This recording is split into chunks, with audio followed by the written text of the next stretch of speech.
and thank you again for joining us for today's Lunch with Haley.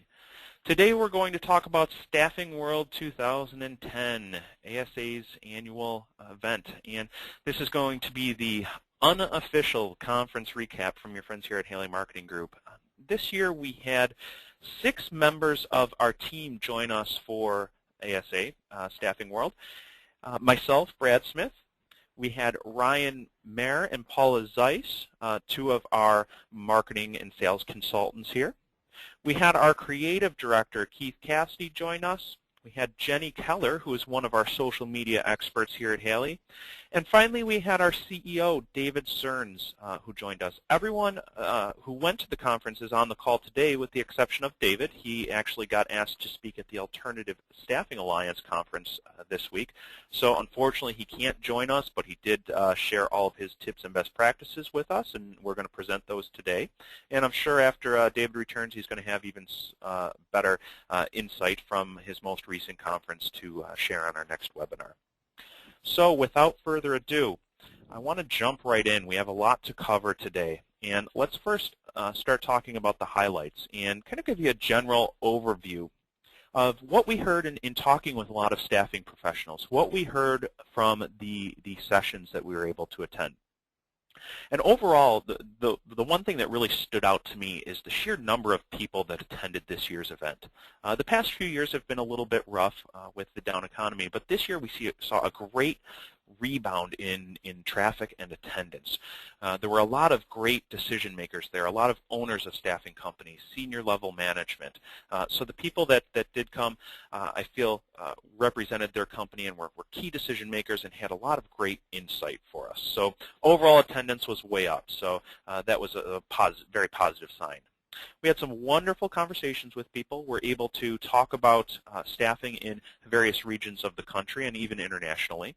We talked with people in every facet of the staffing industry, from light industrial to specialized to professional to allied health and medical. So there was a wide range of attendees this year. As a whole, the staffing industry, we saw that things are positive. Things are looking up. Again, the last few years have been a little bit of a challenge for everybody. But the positive thing is we've seen great increases across the board, and it's not just in one sector. We did see that the people that focus in light industrial maybe saw a little bigger increase quicker, a nicer rebound earlier in the year.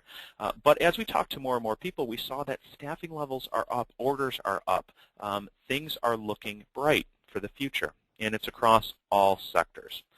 Some people that we did talk to, say from California, mentioned that their downturn was a little bit more severe than other parts in the country, but they're beginning to rebound now. So even California is beginning to see a nice rebound, a nice economic upswing, and orders are up. So from the East Coast to the West Coast, north to south, we've seen nothing and heard nothing but good things across the board. So hopefully you're all seeing that as well. So in today's call, we want to address some of the other highlights that we saw from the conference. First, we're going to talk about some of the Knowledge Network roundtables that we attended. And if you've ever attended Staffing World, these are a great session. You get the chance to go into a room, and there's about 30 different tables, each on a different topic. So you have the choice of what table to sit at. And they're broken up into 3 20-minute sessions. So you get the chance to sit at 3 different tables based on your interest and what you want to learn about. And the nice thing here is that the tables are moderated by someone who in most cases is a subject matter expert. But then you have the benefit of sitting down with 8 to 10 other staffing decision makers and hear their thoughts on the topic. Listen to their questions, listen to answers, and it's a great open dialogue. So we find that this can be one of the most valuable parts of the conference, and it's great because it happens right away, and you get to further these conversations throughout the conference. So we'll touch on the roundtables that each of us were able to either moderate or sit in on and share the best practices that we learned from each of these.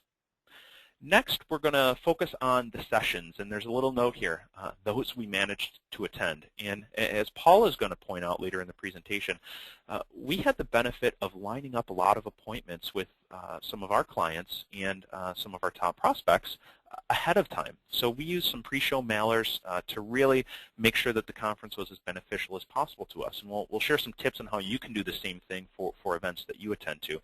But for those sessions that we did attend, when we weren't in meetings, when we weren't engaged in in-depth conversations about marketing planning, we'll share some of those tips and best practices from some of the industry's best and brightest trainers.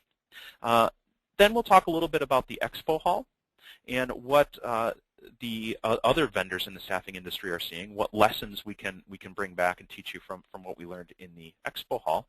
And finally, we'll wrap up with our key takeaways, the key lessons we learned, and hopefully a bunch of tips that you can implement within your organization. And we've tried to be as specific as possible so you get some real takeaway that you can end this call and say, hey, I want to implement some of these tips in my company.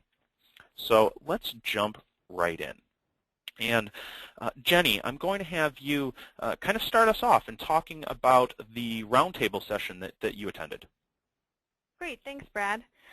Yes, I actually had the opportunity to sit in on several roundtable discussions, and as the first year I've ever attended Staffing World, I have to say that was probably one of my favorite things about the entire event.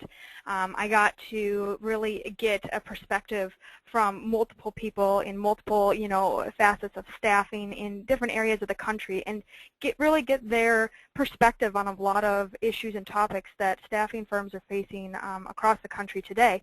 And it was really interesting to see the key takeaways that it seemed like no matter where these staffing firms were located, they had a lot of the same solutions and ideas on how to fix problems or overcome issues they face every day. So the first table I got to actually sit in on was one addressing how you can communicate value with brevity and impact. And this was a great roundtable that really it enabled the participants to really discuss the issue of being able to stand out in a marketplace that's already saturated. Think about it. The conversation started with when someone asks you why they should work with your staffing firm. We all have an answer for that. And most of the time, it's going to be along the lines of, you're cheaper, you have the better candidates, you're always on call 24/7, you're experts at solving XYZ problem. I'm sure everyone could probably list 5 or 10 things that your staffing firm does great.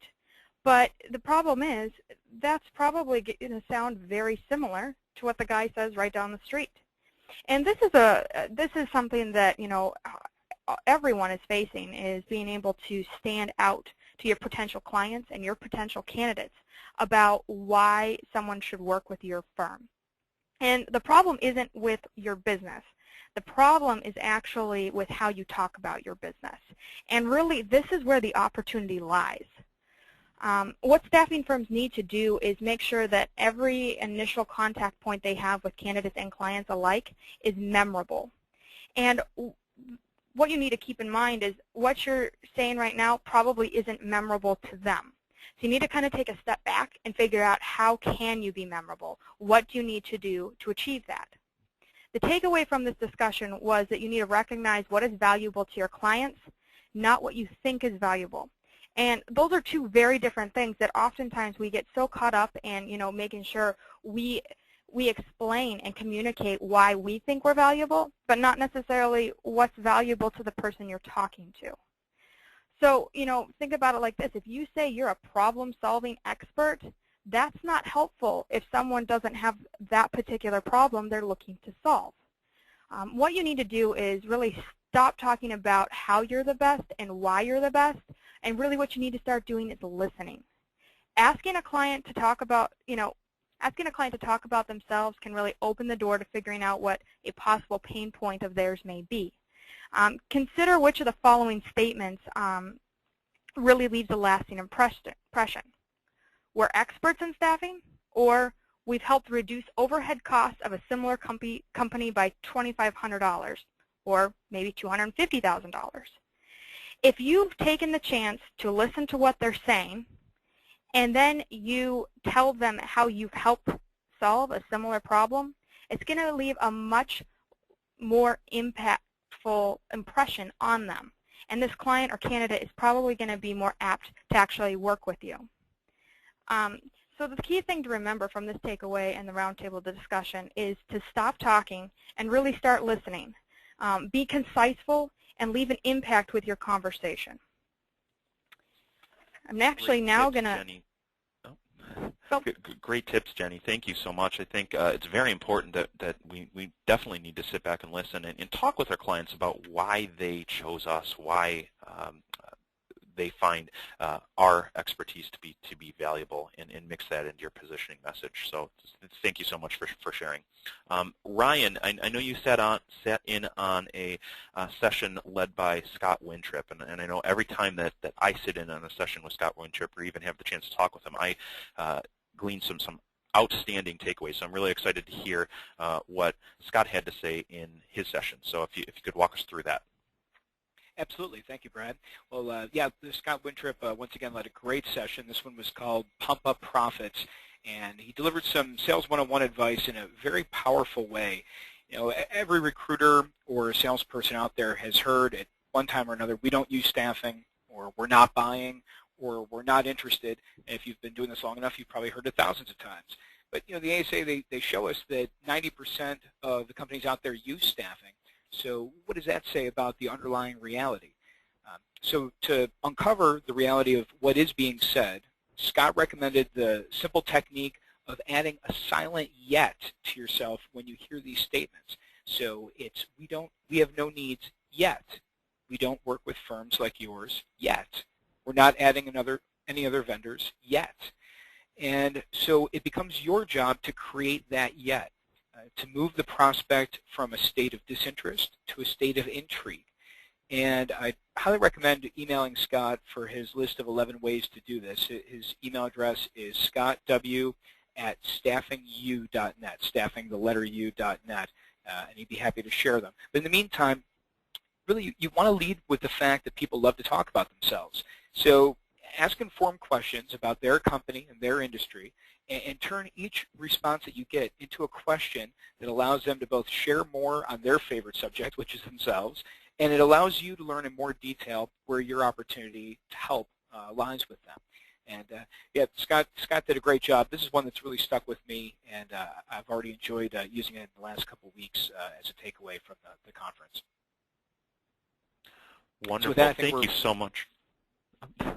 Sorry about that, Ryan. Thank you. Thanks, thank you so much. Great points. And one of the things that we heard throughout the conference a lot is, you know, we're starting to get more and more orders, but we're beginning to have more of a challenge with recruiting, and specifically people with very high-level skills. So Maria Goldshell from MomCorp, a company that I'm a big fan of, had an interesting session. And Jenny, I know you attended and had some great takeaways, so maybe you can walk us through that.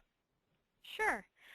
Yeah, Maria had a great presentation. She was part of the professional section forum, which actually there were many panelists that had a lot of interesting points to say. But, you know, I found that Maria's presentation was incredibly interesting and relevant to, you know, what I hear every day from clients about where they're struggling, or, you know, an issue that they can't seem to overcome. And, you know, Brad, you already said it, you know, they're having trouble getting high-level talent and qualified talent at a rate that, you know, the company and the client can afford. And so, you know, I thought that this topic was extremely applicable to, you know, everyone in the staffing industry. And that's, the topic is, you know, finding those professionals that, you know, are who you would like to hire, but you may not think you can afford to hire them. And, you know, the situation that we're really in right now is that the talent war has really resulted in a lack of qualified candidates, and the competition to hire those qualified candidates that there are is really fierce. So if your client's current business and hiring model isn't working for them, maybe it's time for us as staffing firms to readjust and tell them how they should be, you know, doing their hiring and, you know, strategic staffing. This really is a fantastic opportunity for companies to strategically shift their business model. And how they can shift that business model is really to become a flexible employer. And the reason for that is, well, actually, before I go into the reason for that, I'm going to back up a little bit and tell you about some statistics that Maria mentioned. MomCore commissioned Harris Interactive study to take a look at these potential untapped professionals and where they are and how we can find them.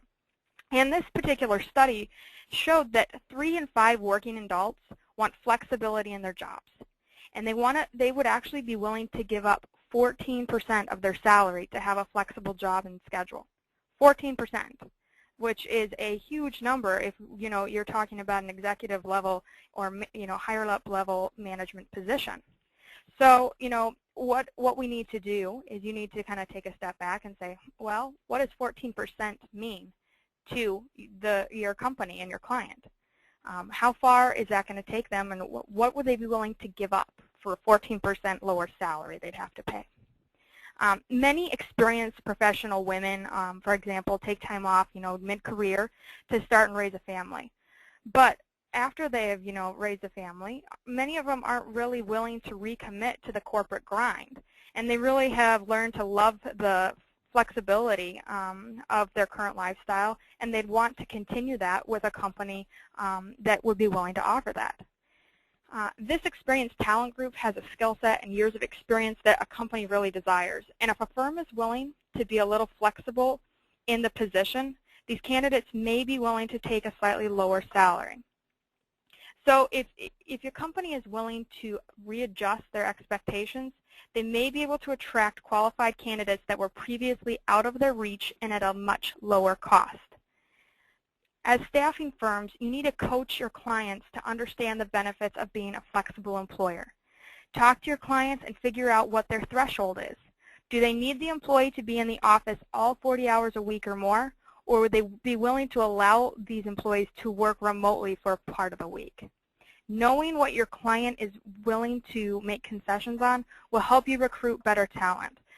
If you find a perfectly qualified candidate that you know would do an amazing job in a position, but she or he would like flexibility every Thursday to go to their son's soccer game, you might be able to hire that potential candidate by simply saying, sure, take the time off every Thursday. So while a company may only have to make a few concessions along the way, they will be able to hire a higher level of talent who will help their business thrive, all while gaining loyalty and possibly spending less due to a flexible schedule. So, I mean, that's something that I really challenge all of you to think about and see if there is an opportunity for you to coach clients along the way and see if this would be a viable option for them. Terrific. Great insight, Jenny. Thank you so much. And there were a few questions that have come in while you were talking, and a few questions on one of the previous slides. So, Jenny, there was a question that came in. Do you know exactly where the stats you quoted came from? And there was some question here. Are those stats from the Department of Labor or Pew Internet Research? Do you have an inkling as to where those stats exactly came from? I'm not sure totally. I know in the presentation, Maria referenced the fact that MomCore had commissioned Harris Interactive study to do an in-depth study in the United States to find this data.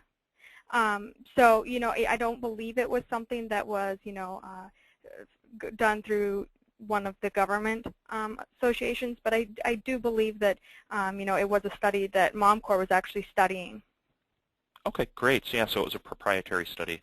Terrific. Thank you so much. And then another question came in, and Ryan, this is a question for you, and it's a pretty simple one. Can you please repeat Scott Wintrip's email address for everyone? Sure, I'd be happy to. It's scottw@staffing, and it's the letter U, so staffingu.net. Terrific, thanks. And last but not least, a question came in. How do you handle when a client says they only pay a 28% markup and you know there is no way you could pay the rate they want at that low of a markup? Great question, and it's probably a question that a lot of people on this call are faced with. And I guess my response to you is know when to walk away. So know that, you know what, maybe that isn't a good client for you. Not all business is good business, and that's something we'll see in a lesson learned here. But not all business is good business. If a client isn't willing to pay that, pay for your service, maybe it's just not a good client for you. Now, you may say that, yeah, you hate turning away business. So if that's the case, then you need to find a way to do things more efficiently internally. I think inherently, as many staffing firms aren't as efficient with their recruiting processes as they can be. There's a lot of internal back and forth recruiting. Maybe you re-recruit for a lot of the same types of positions. So if you are going to deal with lower margins and lower markups and you don't want to turn that business away, think about ways you can streamline your recruiting process and make it more efficient. Maybe the people that pay a higher markup, you place your A and B talent there. But then you don't throw away all the B and C players. Maybe you recycle those for the people that are willing to pay a lower markup. You've already done that work, and you can take that quote-unquote extra inventory and use it and still profit on lower margins. So you need to ask yourself some serious questions. Is it worth it, and what can I do in my processes to make it worth it? All right, let's jump on to the next slide here. And I had the benefit of the opportunity to speak on a panel discussion about in the professional section about how you can drive more leads for your business. And I focused on how you can drive more leads through the web, through online services. And I started this discussion out with a question for everyone in the audience. And the question was this: how much money do you spend on your brick and mortar facility? So think about that for a second. Think about your rent, your lease, your signage, the utilities you pay. Think about all those things that go into your brick and mortar facility and how much you pay on a monthly or yearly basis. Okay, the cost is probably pretty high. You want a nice facility. You want people to be impressed when they visit you. Now think about how much in the past month or year you spent on your online presence, on your website, on your social media sites. I bet there's a big disparity there between the cost of your brick and mortar facility to the investment you've made in your online marketing presence. And I bring this up just to get people to think. You know, I'm not saying that you shouldn't spend money on your brick and mortar facility. You should. But you should also spend a good deal of time, attention, and resources in your online presence, because more people are seeing your online presence than your brick and mortar facility. Most companies out there, maybe you have 10 people a week, 50 people a week, 100 people a week walk through your doors. Think about how many people visit your homepage, visit your website. And what is your online presence really saying about your company? Is it professional? Is there value there? So, think about it in terms of cost and the impact that you're going to have. You'll have a greater impact if you invest a little bit more money in your online presence and really wow people than you will by having a flashy new sign or having brand new office furniture. I use the analogy, no one's really driving around town looking for a great staffing firm. Okay, what are they doing? They're Googling. They're looking online for a staffing firm. You need to have a very professional presence there, and you need to make sure that people can find you. If you're not ranking well in search results and people aren't finding you, you can be assured that they're finding your competition. So invest time and energy online. And what I pointed out is blogging is the key. Most static websites have an About Us page, some general services pages, but that's about it. If you really want to be a resource for people and draw the attention of search engines and drive more traffic to your site, you need to add consistent content to your website. You can do this through a blog. All right, let's transition back to you, Jenny. I think we skipped a slide here. Okay, becoming the vendor of choice. I know this is another roundtable you sat in on, so give us some insight on this. Thanks, Brad. Yes, this is actually a really interesting topic as well, and all of the participants at this table that I sat in on had some really insightful and interesting points. And what was unique actually about this roundtable was it seemed like everyone at the table was from a different area in the country, and they were from a different type of staffing. And so we were able to really get an interesting perspective that, this issue doesn't know a boundary. It's not just something that affects people in the West or people that do just temporary staffing. This is something we face every day. And so, what we started out during this discussion was actually, talking about what people are currently doing to be the vendor of choice. And what was interesting is this actually kind of went hand in hand with the first roundtable a little bit, because they were talking about how, oh, well, I just talk about how I'm the best at something, or I produce the fastest turnaround or the most qualified candidates, or, and so it was really interesting because, it gave us some insight that everyone, no matter what type of staffing you're in, are doing the same type of selling. And so, what we kind of have to do is take a step back, and everyone at the roundtable was like, okay, well, what do we actually need to do? Because, clients and potential candidates and potential clients may not recognize or even care why you're unique. Everywhere you turn, another staffing firm is telling your clients that they can outmatch your services and your prices. And really, let's be honest, your clients and leads are probably a little sick of the sales spiel. And not just from you, from everyone. And so it's really important that there are other factors that come into their purchasing decisions. People don't just make a decision anymore on just what someone said. They use other things to make their decision of who they're going to go with. You should really view and service all of your client relationships as a partnership, not just a business transaction. This really means that you have to nurture your client relationships and strive to constantly exceed their expectations. If you have a strong relationship built with your clients, they're probably going to be less apt to jump ship to work with your competitor down the street. Now, that doesn't mean you won't have a scenario where they will, because you are going to lose clients over the years. But if you have a really strong relationship, they probably are going to think twice about doing it. This philosophy of really nurturing your business relationships also applies to services that may be outside of the scope of a current contract for an assignment. And what I'm really talking about here is value-added services. For an example, take this. If you have a really good candidate that you know would be a perfect fit for this company's corporate culture and overall business, give that client a call. Even if they haven't acquisitioned you to fill a specific position yet, but you know that they have a need for an employee like this or with these skills, they might end up hiring this candidate. But even if they don't, they will appreciate the fact you went the extra mile on their behalf. So that's just one example of something you can do as another value-added service. It's really important to remember that you shouldn't be only concerned also about the markup. Yes, your prices have to be competitive, but you can't afford to lose money either. Everyone knows that bottom line that they can't go below. And if you really include your value-added services and you really make sure you nurture your relationships, your clients may be willing to pay that small price difference. People value good customer service and they value good business partnerships. Even though in staffing your business is largely driven by pricing, it ultimately will come down to delivery in the end. If they're happy with the results you've delivered on a previous contract, they're probably going to come back to you again.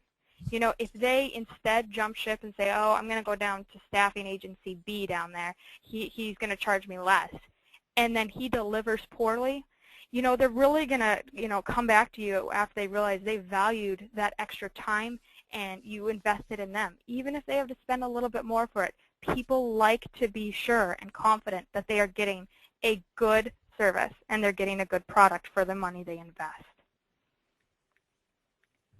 Great. Thank you, Jenny. There were a few questions that came in there, specifically about the slideshow. Is the slideshow going to be available for download after the fact? And it actually is available right now at lunchwithhaley.com. You can download all the slides. And then in a few days, we'll also have a video recording of this. So if you want to share the presentation with anybody else in your organization that wasn't able to attend today, it will be available.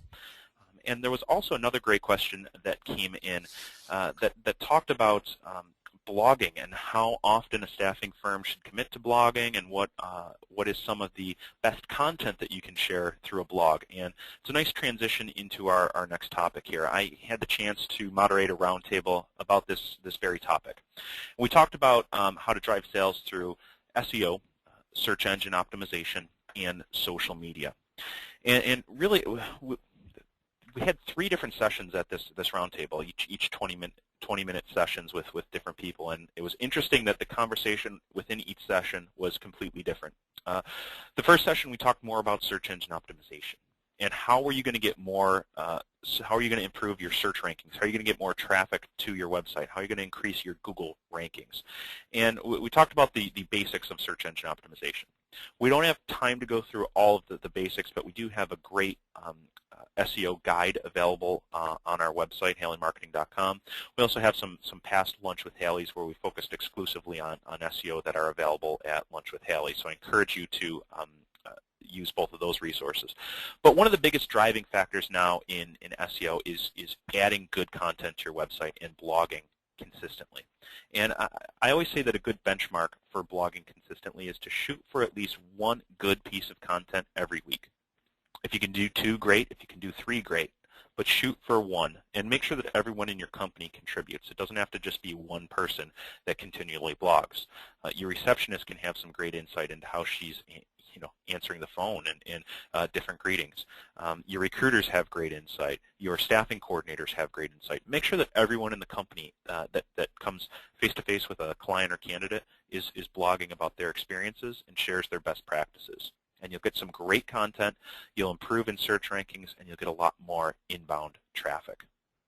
We talked a little bit about taking social media to the next level, and really this was focused a lot on LinkedIn. I'm sure a lot of you are very active on LinkedIn from a recruiting standpoint, but a lot of people aren't active on LinkedIn from a lead generation standpoint.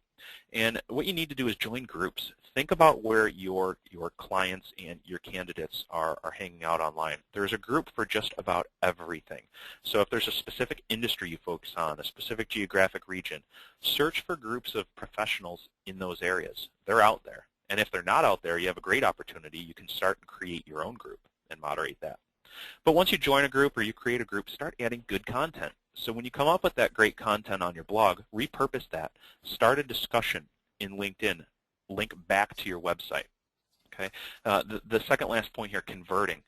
A lot of times we see companies that are active on social media, but they're linking to other websites. They're linking to an article they found on Business Week. They're linking to something on another website they found. And I'm not saying don't do this. It adds value. You're providing a valuable resource to people. But you need to mix in content from your own site so you drive traffic back to your website where people can then take action. They can apply for a job. They can place an order. Make sure that a good majority of your content links back to your site so that people can convert. And last but not least, track your progress. Make sure that you're using a tool like Google Analytics to see where traffic is coming from, see what topics what topics resonate with people, and see what topics get the most attention, and then change your content plan, change your content strategy based on the topics that people seem to really enjoy reading. Keith, I'm going to pass it over to you now, and give everybody a little bit of insight. We did something a little bit different with our booth this year. Talk to us about what we did, what the challenges were, and what we saw as a result. Thanks, Brad. Good afternoon, everyone. Basically, every year we have the challenge to try to be able to we have our booth at ASA, and it's a great opportunity for us to be able to meet new people and meet our existing clients and everything, but we always have the challenge of having to come up with something that is a little bit of a wow factor that's going to be able to have people be curious as to what's going on, be able to maybe start engaging into a conversation. And then we also, this year, we just recently redid our website, and we actually launched it the night that our first night there at Staffing World. And we wanted to be able to tie a couple of elements that we did with our website in with the booth as well. And one of the fun things was when we got there this year, we actually had an island booth, which was new for us. We had never done this. And there was some challenges that we kind of ran into with some of the electric that was just in the way. So we kind of had a much more responsive design to our booth, and we actually took our booth and we split it in half. So on the front side of our booth, where you see the picture now with our logo, we had a table with a whole bunch of beakers and dry ice and everything, and this was to help announce our Idea Lab section on our website.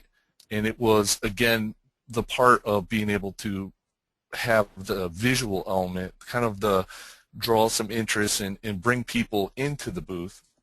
And then on the back side of the wall, which, Brad, if you can go to the next slide, we actually did a gallery of a lot of different marketing ideas and things that our clients had done over the past year. And one of the other challenges with doing this gallery is, if anybody out there has used Pinterest or is familiar with Pinterest, this should look somewhat familiar. Also on our new website, in our work section, which is basically our portfolio, we have all our samples done up in a similar manner.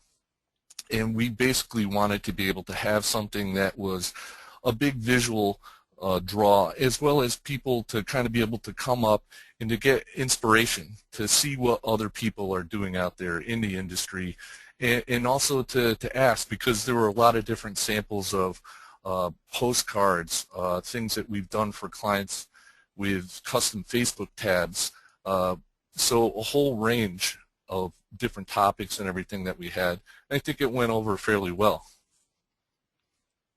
Yeah, I agree, Keith. You know, some of the key takeaways that I saw in this is number one, be flexible. You mentioned that we were faced with an interesting challenge with how the electric was hanging from the ceiling, and we had to hide that.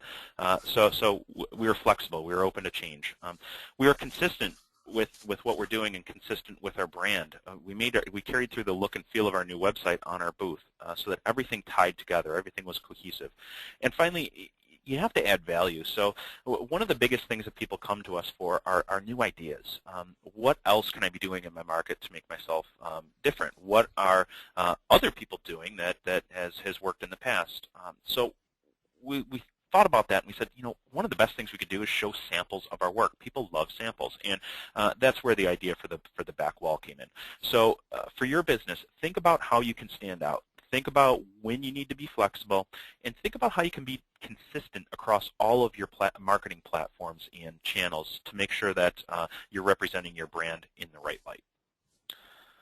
All right, great. So what we're going to do now is transition over to key takeaways, lessons learned. And I'm going to start off by sharing some insight from noted author of Good to Great, several other tremendous books, Jim Collins. And the first lesson, and I kind of hinted at this earlier, not all growth is good growth. Jim Collins led a keynote talk in which he shared a story of two teams in the early 1900s that were racing to reach the South Pole. And one team was full of people that just blazed ahead. They got on their horses. They went full charge. They said, we're not going to let this other team beat us to the South Pole. We're going to run out of the gates. We're going to get there first.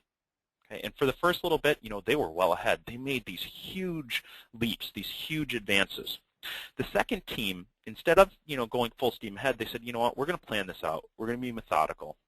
Okay, we're down in harsh areas. We're going to talk to locals. We're going to decide really what the best way to approach this is. And instead of using horses, they used dogs. And what they did is set a consistent game plan. They said every day we are going to hit a certain mile marker, and that's going to be our low point. If we go beyond that, great, but we are going to strive to hit the same number of miles each and every day, and we're going to get there. And we may not be first. We may not make huge leaps, but we are going to get there. And who do you think got there first?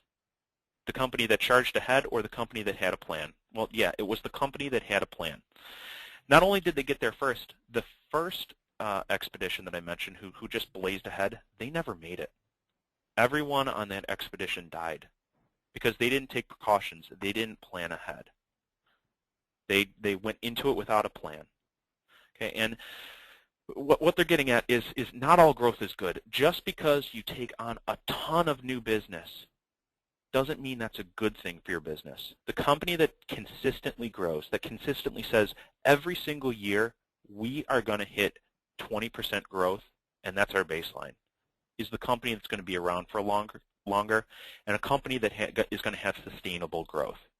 Okay, so instead of aiming to have 1 year of 100% growth and then 20% attrition and then 100% growth again and 80% attrition, that's a plan for failure. Instead, a company that grows 20%, 25%, 15%, 20%, a company that grows consistently is a company that's going to come out on top. So commit to a baseline goal every year that you say, I am going to hit this. There's no way I'm not going to hit this. And then do everything in your power to make sure that you consistently hit that growth goal. Lesson number 2 from Jim Collins, and this is really kind of 3 sub-lessons broken into this, broken out here. The signature of mediocrity is chronic inconsistency. And that's pretty powerful if you think about it. The companies that are stuck in the middle ground, that can't seem to really grow, are companies that are inconsistent. They aren't meeting that baseline growth in a consistent manner. They may have good years, they may have really good years, but they're coupled with really, really bad years. So make sure that you have a consistent growth strategy in place. Number 2, and this ties back to the first expedition, the only mistakes you can learn from are the ones you survive. And unfortunately, with the downturn in the economy, there are a lot of staffing firms out there that have not survived the past 2 years. They can't learn from their mistakes. You can learn from their mistakes, though. So make sure that you have a consistent plan, a consistent growth strategy, and learn from your mistakes. And last on this list, it's what you do in good times that will determine how successful you will be in bad times. Plan ahead. Have a contingency plan. Make sure you account for variables. Make sure that you're flexible. Make sure that you capitalize on the good times and you plan ahead for the bad times. And last but not least, lesson number 3 from Jim Collins, great companies. How can you be a great company? Well, there's really 3 key facets to that. You have a superior return on capital. Kind of common sense, right? You want to be a great company, you have to have good returns. Number 2, and this is just interesting to think about, if your company disappeared, would it leave an unfillable hole in your industry, or would they just pick a new vendor? If you're not filling an unfillable hole, you're not memorable, you're not different, you're not differentiating your company, you're not providing true value. So analyze and think about what you can do on your end to make your company, your service, indispensable. And number 3 on this list, great companies don't depend on one single leader. If the CEO of the company leaves, resigns, or something horrible happens, the company still grows. It still functions. Great companies aren't great until they can be great without you. So as a business owner out there, think about what you can do. Think about how you can establish other leaders in your company that can lead your company even in your absence. Okay, lesson number 4. Ryan, if you could walk us through this. Thanks, Brad.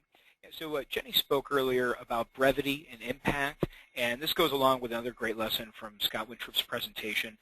It's no coincidence that effective advertising delivers its message in 9 seconds while spending the other 21 seconds entertaining, or that it takes 9 seconds to read a Twitter feed, or that the typical visit we see nowadays to a web page lasts only 9 seconds.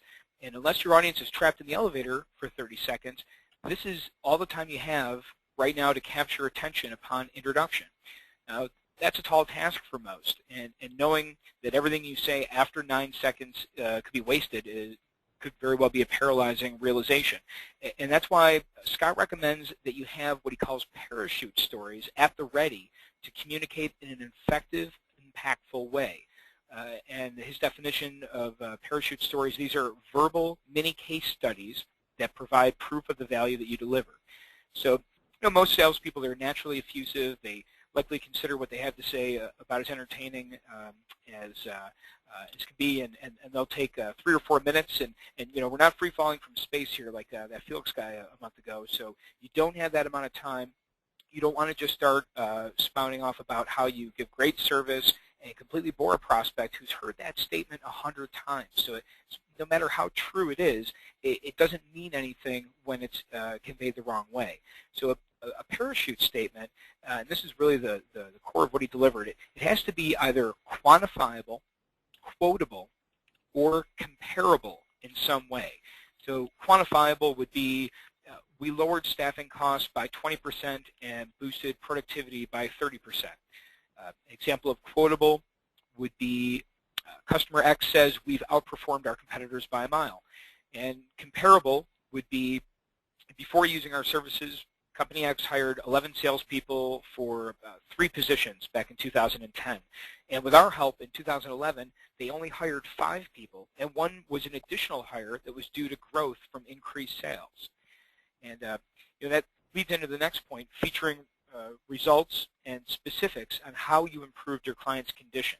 You want to drop names where appropriate, but of course avoid any industries, titles, or skills that don't align with the prospect you're speaking with. And lastly, you also need to scale the story to the personality and the size of your prospect.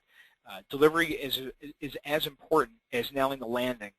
You want to be enthusiastic, place emphasis on the results that you're sharing, and since you're being incredibly considerate of their time and attention span with this method, you can pause where you're expected to continue. So that short moment of reflection brings an acknowledgement that they are indeed listening and engaged in what you're sharing. And Brad, this isn't a purposeful pause. I'll pass the baton back to you here. Terrific, thanks. Jenny, I'm going to pass it right over to you, lesson 5. Sounds great. Yes, lesson number 5 actually is be willing to walk away. Every firm, I'm sure, has that one client, the person that no matter what you do, you can't seem to please. There's numerous reasons why you might not be pleasing them, but you need to step back and stop thinking about them for a second. Think about you. Ask yourself those questions that are on that slide. If you answer yes to any of those questions, you really need to consider firing them as clients. While every road that you walk down in business will encounter some bumps in the business relationships, there are those rare cases where you really need to consider walking away. If you ultimately know you're delivering the best service and the client still isn't happy or you're losing money, don't kid yourself any longer. Things aren't going to change. While the economy is starting to turn around, you may be hesitant to fire a client. But if you're losing money or are working with clients who do not value your relationship and are hogging all of your resources, it's time to make a change. Dedicate your valuable time and resources to working with clients who value and respect your services and business relationships. And that's what I really challenge you. Ask yourself, do you have any clients that are, answering a yes for any of those questions? And actually, Brad, thank you. You moved that along. And then the next lesson I actually learned was be more social. Here's the problem that we have is staffing firms are finally getting on the wagon and have all joined social media. But really, that's the problem. It wasn't enough. They simply joined it. They didn't do anything else. People who follow or like you on social media expect to be treated as if they were standing in your office. Think about it like this. If you built a branch across town, you fully staffed it with a receptionist and recruiters, and then you had clients and candidates walk in the door and those recruiters and receptionists ignored them, how do you think, those individuals would feel? Do you think they'd want to do business with you? Probably not. So stop ignoring this audience online and start talking to them. Here are a few tips that we have for what you need to do to get the conversation off the ground and start engaging them. Create a schedule and be dedicated to posting consistently. You may need to delegate or share responsibility, do whatever you need to do. Generate content and start positioning yourself as a resource and expert. Build rapport with them by interacting. And if someone complains, make sure that you use this opportunity for customer service instead of simply deleting it. And finally, and one of the most important things, is actually monitoring what is being said about you. Know what's being said, know why they're saying it, and then tailor your content to them. Great, thank you, Jenny. Paula, can you walk us through lesson number 7? Yes, certainly. Thanks, Brad. Appreciate that. And good afternoon to everyone. This lesson addresses planning time for vendors. I cannot stress enough to take advantage of this type of venue to spend quality, face-to-face time with your most important people. I ran into several of our clients who came to the conference to specifically do just that.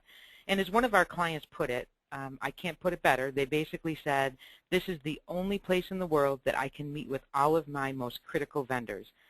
So finally, use these type of opportunities to encourage and challenge your suppliers to play a much more strategic role in your business. Brad, would you move on to lesson 8, please? you've got it. Thank you. This one addresses planning ahead. One of the main reasons I was not able to attend the majority of the sessions at the conference was because I concentrated on pre-scheduling appointments with clients and prospects that we want to work with. So the question is, was all of that pre-conference effort worth it? And I really have to say yes, overwhelmingly yes. And this is because I believe that the one-on-one FaceTime gave me the opportunity to develop additional customer loyalty and the ability to the ability to create additional rapport and trust, and be able to turn these clients into customers for life. So finally, use these opportunities to discuss issues or topics that are most important to your clients and prospects, which in turn will solidify you in your role as their trusted advisor. Yeah, Paul, if I Question could just interject here. Yeah. I think that's a great point, and for everyone on this call, if you're attending a business networking event, reach out to people ahead of time. Let them know that you're going to be attending. See if you can have 5 minutes of their time. Use those pre-show attendee lists to your advantage, just like Paula had mentioned. It's amazing how much more beneficial those events will be for you. And I will add one more thing to that.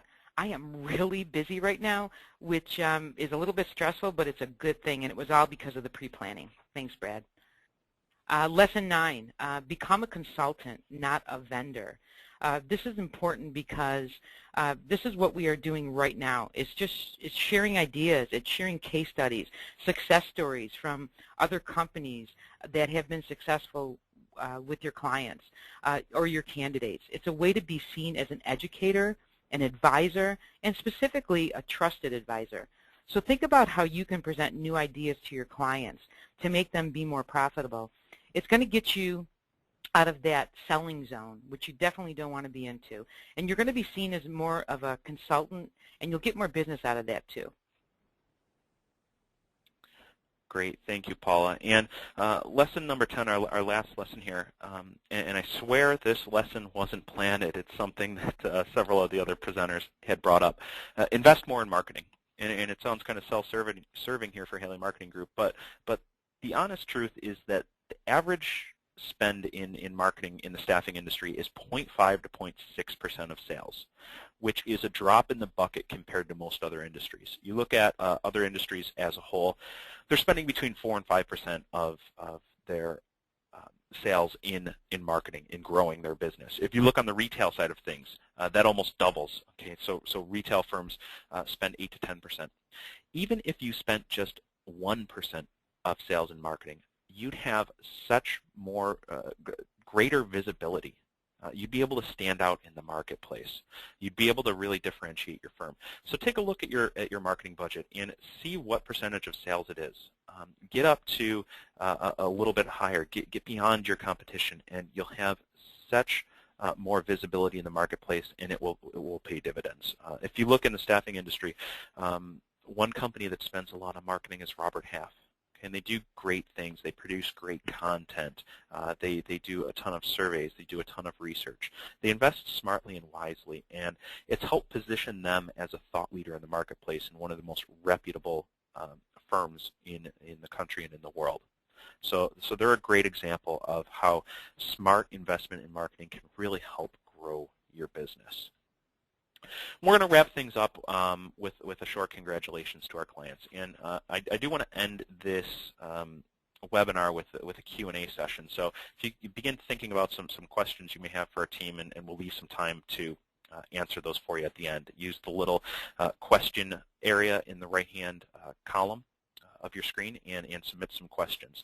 But again, let me get back to congratulating some of our clients on winning Voice Awards. And Voice Awards recognize firms in the industry who have done great things with their marketing. And we were lucky enough to have 4 clients that we're currently working with win Voice Awards. 2 for their recent launch of new websites, 1 for blogging, and 1 for a newsletter.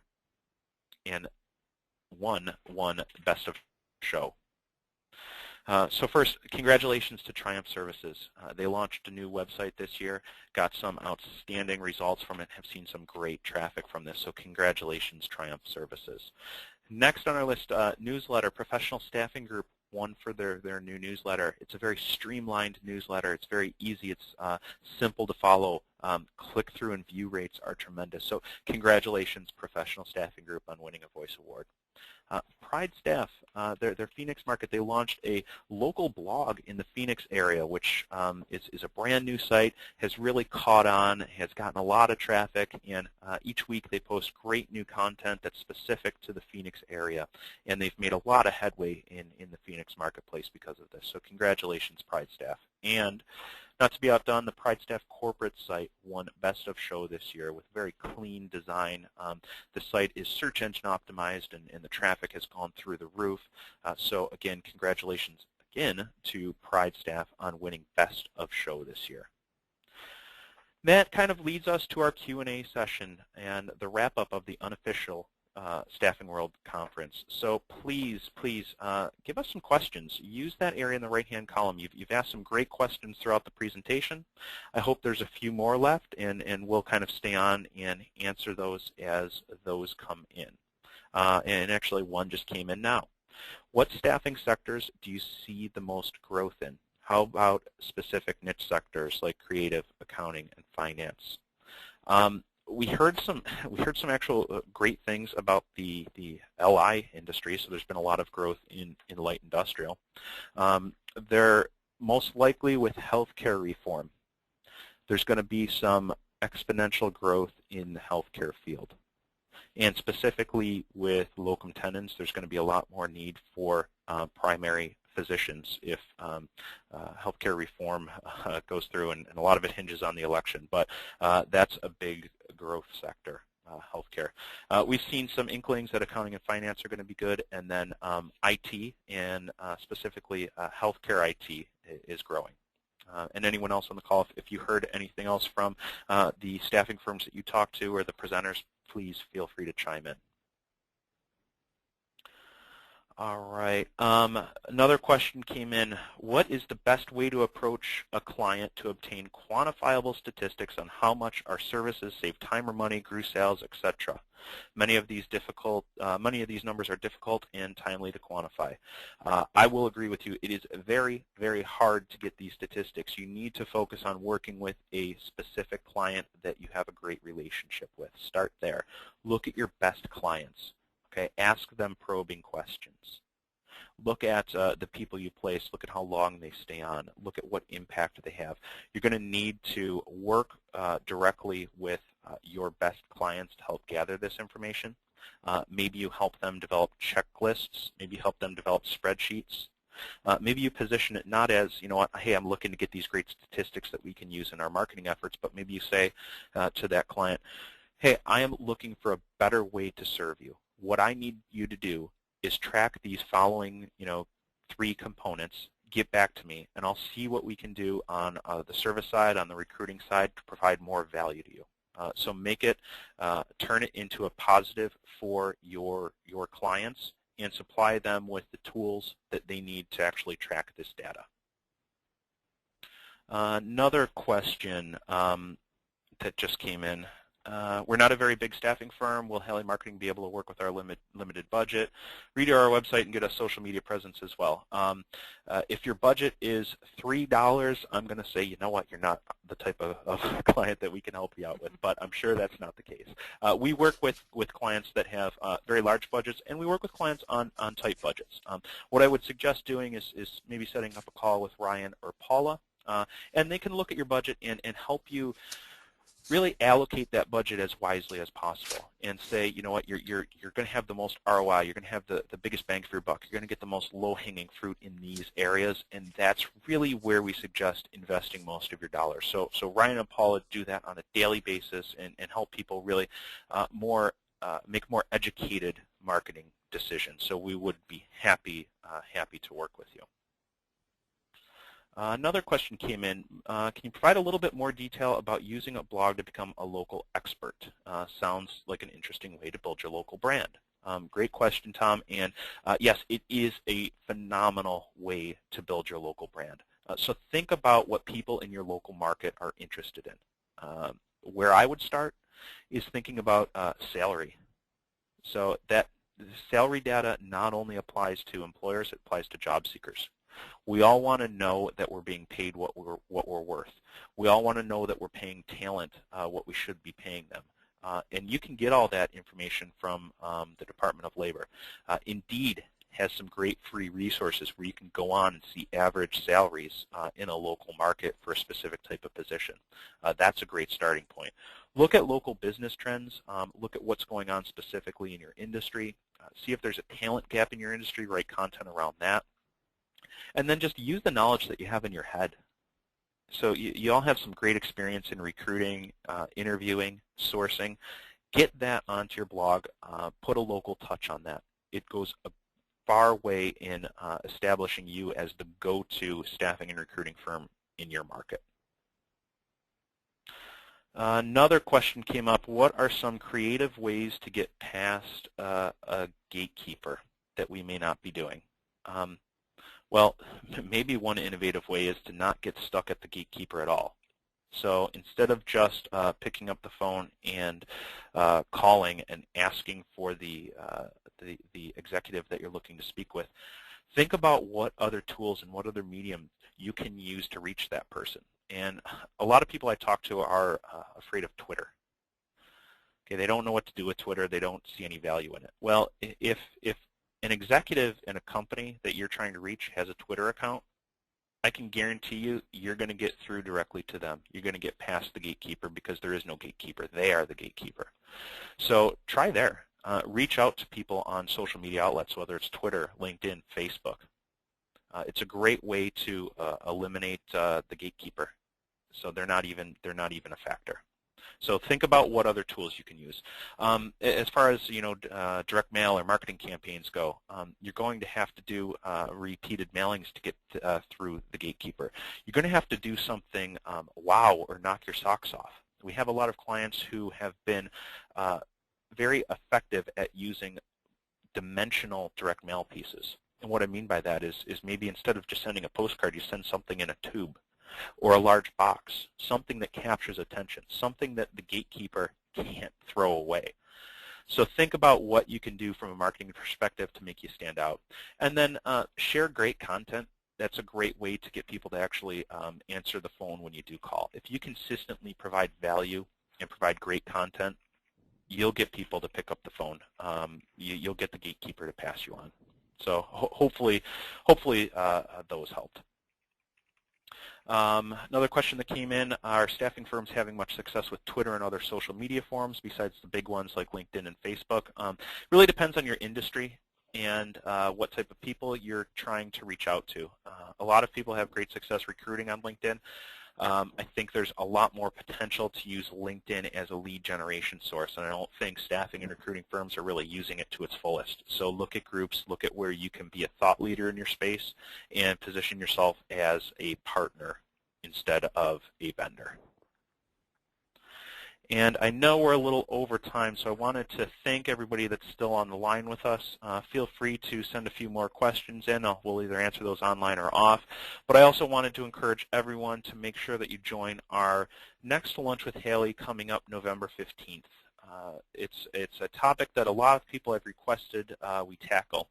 And it's about using Google Analytics to improve your staffing website's performance. And really what we're going to focus on is teaching you how to use Google Analytics to see really what's happening on your site. Take a look at marketing activities out there and determine what's working, what isn't, and where you need to improve your site. So we'll point out the key statistics that you need to be aware of and provide some tips on how you can better convert and draw more traffic to your website. Again, thank you so much. If you would like to share this with anyone, we will have this presentation up on our lunchwithhaley.com website within the next few days, and the slides are currently there as well. And if you have specific questions, please feel free to reach out to any of us offline. We would be more than happy to get back to you, answer those questions, or further any of these conversations. Again, thank you so much for joining us with Lunch with Haley. Take care.